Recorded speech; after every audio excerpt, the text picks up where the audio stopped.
Hello and welcome to my third video for my channel, Easy Investing Income. This channel is dedicated to showing people that you can actually make some really good premium selling options, safe option strategies.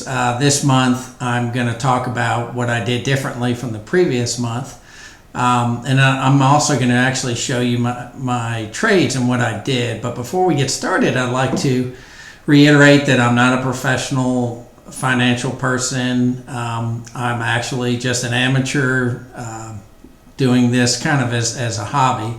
So my hope is that I can provide a place that people can go and learn how to actually do stock options. I think the media and the financial industry really scares people with using stock options.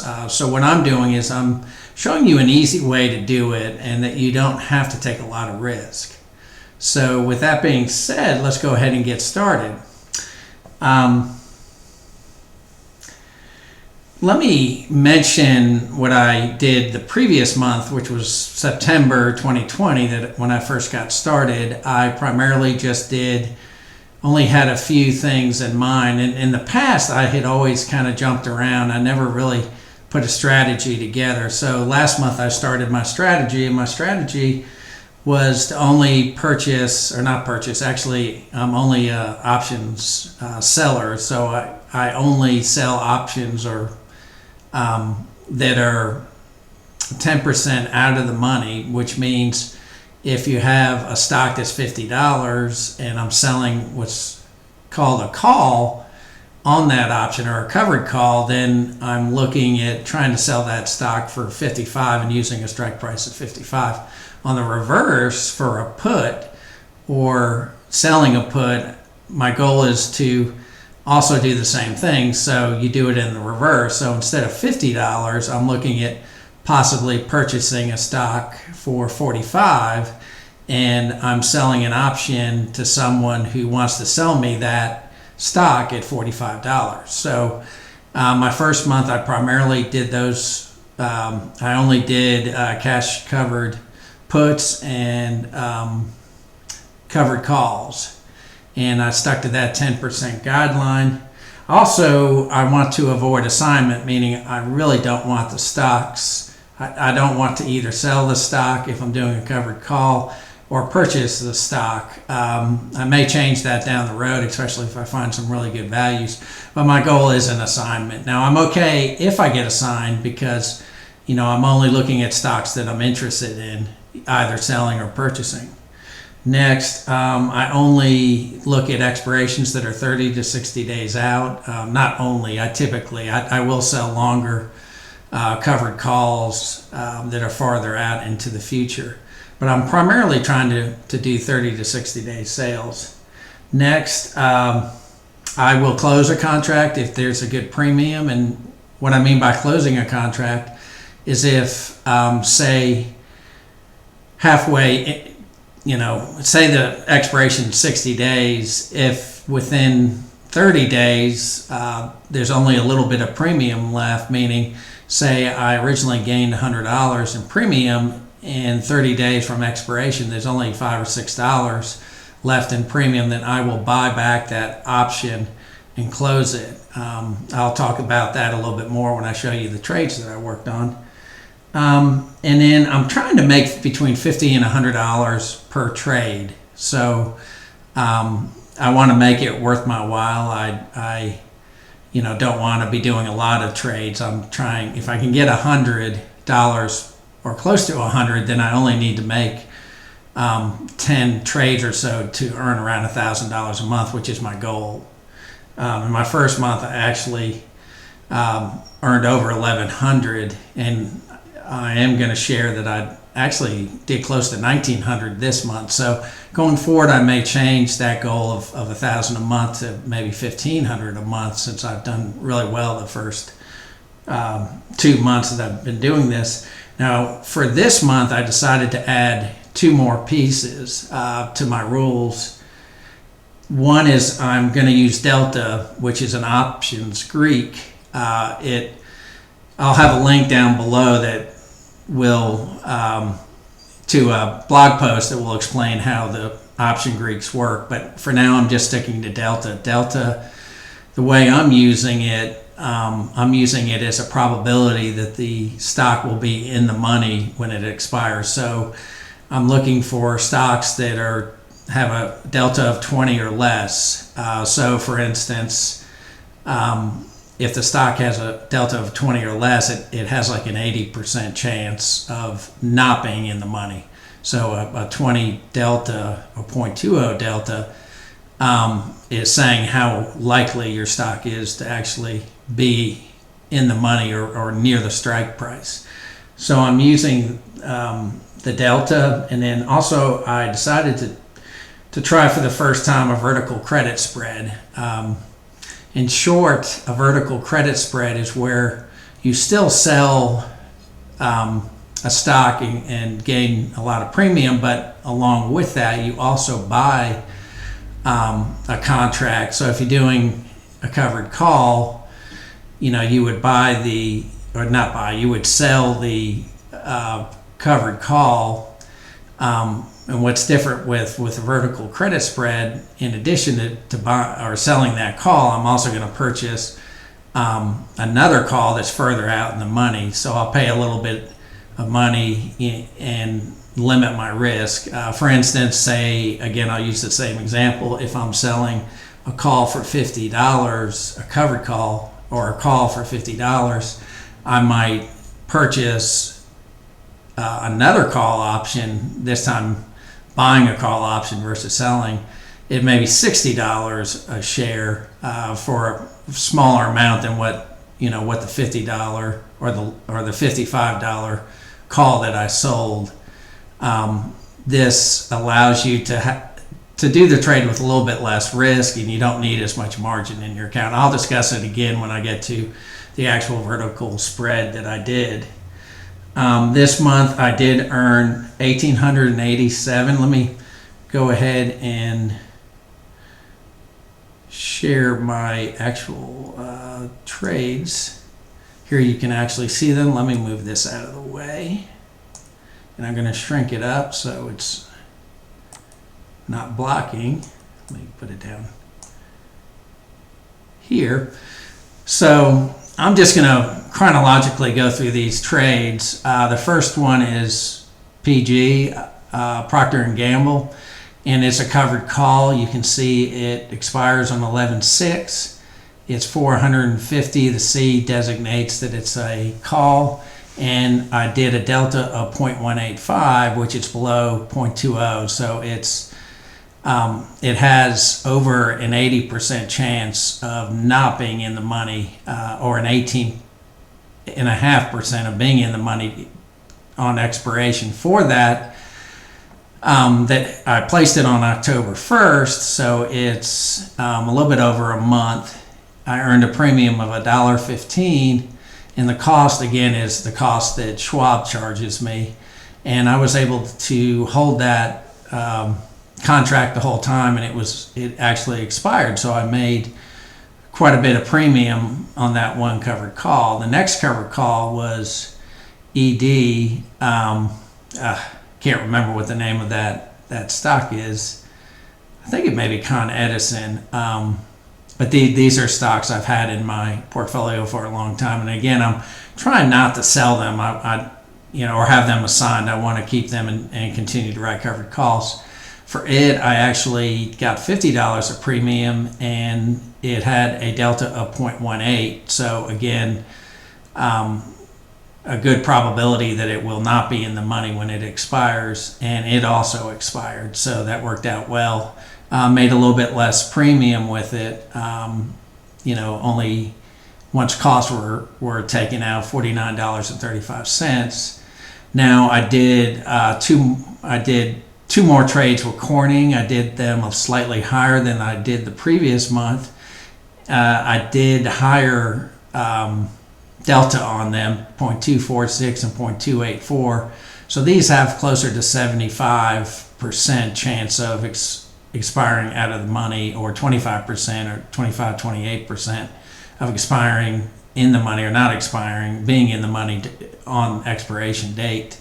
And you can see, since these were 2 contracts, I actually made good premium on them. The first one I got 53, which again you multiply it by 100, so it's really $53, and then you multiply it by 2. Since I did 2 contracts, I have 400 shares of Corning. So in that trade, you can actually see that I did 104.70 once you subtract costs. And the cost for this, since it's 2 contracts, were 65 cents per contract, so $1.30 total. For the other Corning trade, it was a little bit lower, so you can see the delta's a little higher. It's a little more likely to be at 36.5 on the expiration day. For it, I got 70 cents a contract, or 140 total, and the expenses were 65 cents times 2, and I did $138.70 on that. So you can see you can earn quite a bit of premium, and the reason I tried to reduce my risk by splitting those 4 contracts into 2 different groups of contracts at 2 different prices. Next, I did Intel. It had a delta of 0.122, so very little risk. It was, close to 88% chance of expiring out of the money, and I got less premium. But since I did 2, for this one particular trade, I still did close to $60 or $70. Now I did sell both these before expiration. You can see here on 10/26, I actually closed those by buying a contract, or buying those 2 contracts at 1 cent. So overall, I did close to $70 for that trade. Next, I did DVY, which is an ETF, and it specializes in dividends. And for it, I did a 0.172 delta, which again gave me an over 80% chance of it expiring out of the money. Currently, it's still open because I did it a little bit longer. I did it more like 60 days. So my hope is it will also expire. I only did 1 of those. I didn't want to take as much risk on that. And since it's an ETF, it's something I prefer not to have assigned. The next one is Southern Company. It's another covered call, and I also sold it. You can see here, I sold it for a little bit more. I wanted to go ahead and clear it out. I think Southern Company value increase, and I didn't want to take the chance of it being assigned since it pays such a good dividend. The next one is ARKK. It's another ETF. It's a little bit more of a riskier ETF, mainly because it's got some high flyers in it, like Tesla. The nicety of it is it does pay a really good premium on it, and I did take a little bit more risk. In future videos, I'm going to share a little bit about my interesting times with ARKK, mainly because Tesla went through the roof, and I actually got deep into the money with this particular trade. So in this instance, it expired, so I got lucky in that instance. But like I said, and I think it was in November, ARKK went way up. Next is another Intel trade, and it also I also closed it for 1 cent. A lot of times, if I can close something for that little amount of money, I'll go ahead and do it, even if it's really close to the expiration date. It had a delta of 0.157, so it close to 85% chance it was going to expire out of the money. Next, I did the Microsoft vertical call spread. I did that on October 12th, and the spread expires on 11/20. I mentioned the delta here, 0.1870. So and that's for the 245. So it was for Microsoft, and it was a call spread, and I ended up getting really good premium on it. It also expired, so I bought a 255 farther out in the money, like I mentioned earlier, and then I sold the 245. So the difference, the 245 versus the 255, which is $10, and being that these are 100 shares each, the risk really was $10 times 100, which is 1,000. So my margin was 1,000 that was required on that trade, which allows me to do a little bit more trade. But I only did one of these since this is new to me and I've not done it before. It did expire and I did make some good premium on it. Now the next trades were mostly all puts. Actually, I think they're all puts. So I did a covered call put in Cisco. It expired. I did it with a delta of 0.175, so it wasn't real risky. Same thing with Southern Company, mainly because Southern Company pays such a good dividend, and it's been a good stock for me for the many years I've owned it. I don't mind owning more.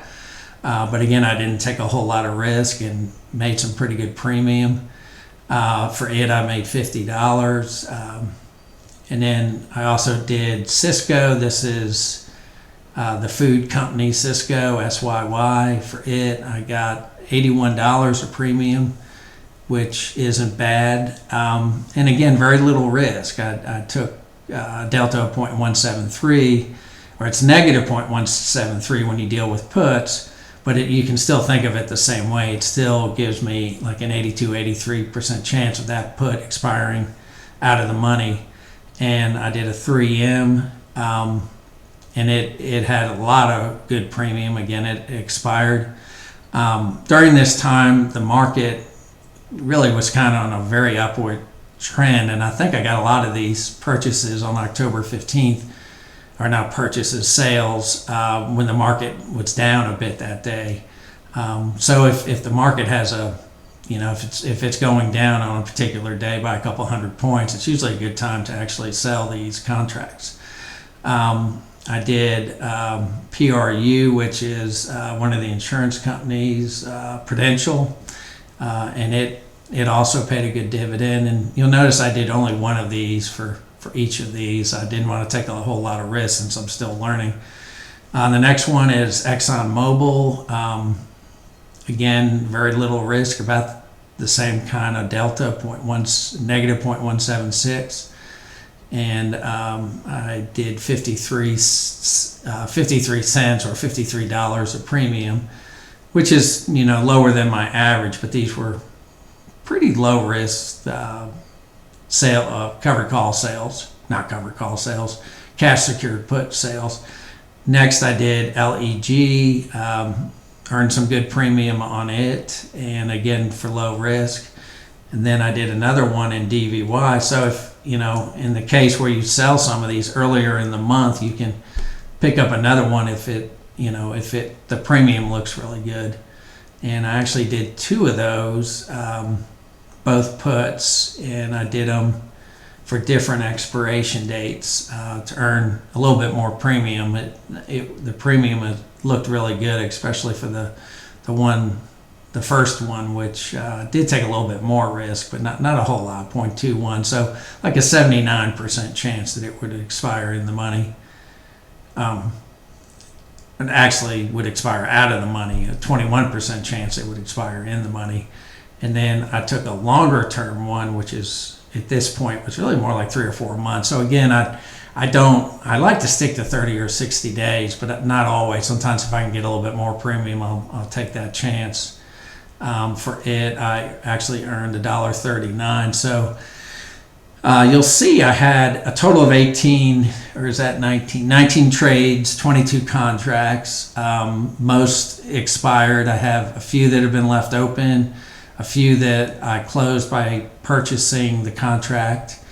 And overall, 1,887. I'm kind of shocked that I was able to make that kind of money, but I'm learning. I'm not taking a whole lot of risk.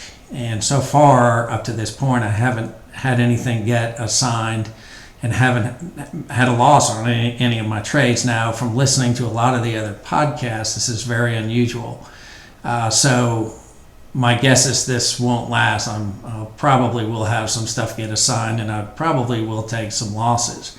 And there's a good chance, if you're not careful, and the market has a major change in direction, or either direction really, you can potentially, or I could potentially take some big losses.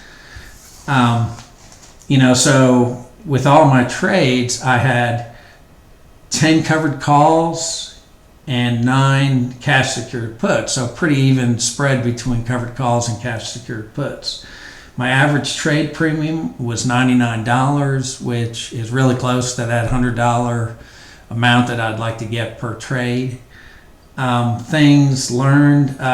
This month I did more trades. I ended up working a little bit more with this. Instead of last month, I think I primarily did most of the work in 1 week. This, I spread it out a little bit more during the month and was able to make a bit more. I did 2 longer contracts that remained open at the end of the month. Both were DVY. Again, that's an ETF. It's one of my favorites, and I do hold quite a bit, or quite a few shares in it. It pays a really good dividend. I believe it's over 4%, and it invests in primarily stocks, value stocks that grow their dividends every year and have grown them for many years. I kept most trades less than 0.20 delta. Again, I like the idea of having an 80% chance of my stuff expiring out of the money. I typically prefer to have things expire, but I'm closing a lot of shares, or not a lot of trades or contracts, just to avoid running the risk of really losing big time on a specific trade.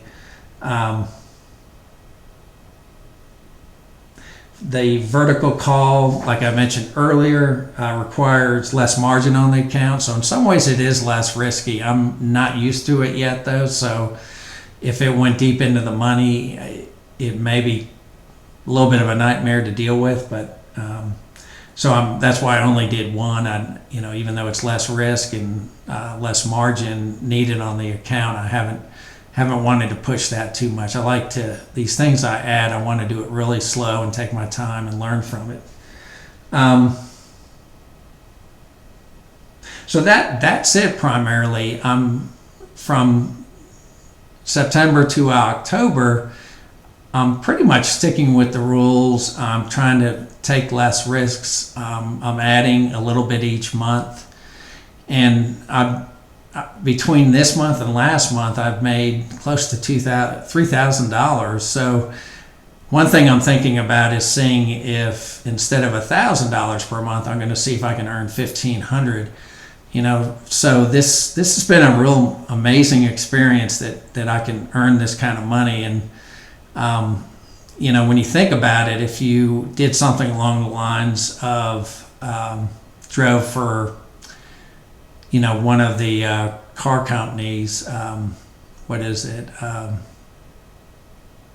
can't think of the name of the company, Uber or Lyft, you'd be lucky to make $100 in one day. And, it's a lot of work. Or if you had other things like delivering pizza or making $10 or $12 an hour, you can see where this makes a big difference, especially if you're retired and you just need to augment your money to be able to, or your income to be able to retire, or to be able to have a little bit of extra income to be able to retire the way you want to. So it's been an interesting journey so far. I encourage you to stop by as often as you can. As always, subscribe below. If you like this video, please hit like, and I look forward to hearing from you, or again, add any comments you might have. And I do have an associated blog to this that the link will be below.